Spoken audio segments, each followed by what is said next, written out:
Herkese merhabalar. Nefis Yemek Tarifleri mutfağına hoş geldiniz. Bugün sizlerle önce ev yapımı nefis bir pesto sos tarifi paylaşacağım. Ardından hazırladığımız bu pesto sosla çok lezzetli bir makarna yapacağız. Dilerseniz hemen yapılışlarına başlayalım.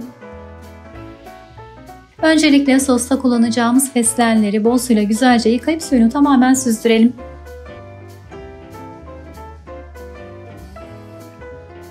Diğer taraftan 50 gram kadar fıstığı tavada rengi dönünceye kadar hafifçe kavuralım. Sonrasında soğumaya bırakalım. Tarifimiz çok pratik. English Home blenderımızı alalım. İçerisine yıkayıp kuruladığımız fesleğenleri, 3 diş sarımsağı, kavurduğumuz şam fıstıklarını ve yarım çay kaşığı tuzu ilave edip kapatarak malzemeleri blenderdan geçirelim. Şimdi blenderın kapağını açıp 50 gram kadar parmesan peynirini rendeleyelim. Yarım çay bardağı zeytinyağını da ekleyip blenderı tekrar çalıştıralım. Tüm malzeme püre haline geldiğinde pesto sosumuz hazır demektir. Bu sosu dilediğiniz her tarifte kullanabilirsiniz. Ben şimdi bugün makarna hazırlayacağım. İstediğimiz çeşitte yarım paket makarnayı kaynayan tuzlu suya ilave edelim. Makarnanın paketinde yazdığı süre kadar pişirelim. Sürenin sonunda haşlanan makarnamızı ocaktan alıp suyunu güzelce süzdürelim.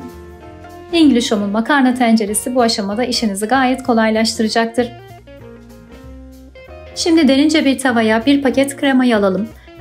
Üzerine hazırladığımız pesto sosundan 4 yemek kaşığı kadar ilave edelim. Pesto sosu ve kremayı karıştırarak ısıtalım.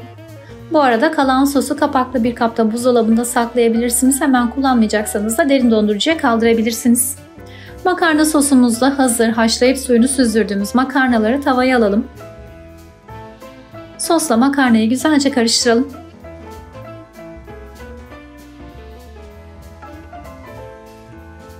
Herkesin çok sevdiği pesto sosunu evimizde hazırladık ve bu sosla nefis bir makarna pişirdik. Umarım sizler de dener ve beğenirsiniz.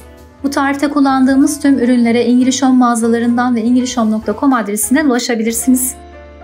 Deneyenlerden yorumlarını ve fotoğraflarını bekliyorum. Tarifi beğendiyseniz beğen butonuna tıklamayı unutmayın. Şimdiden deneyecek herkese afiyet olsun.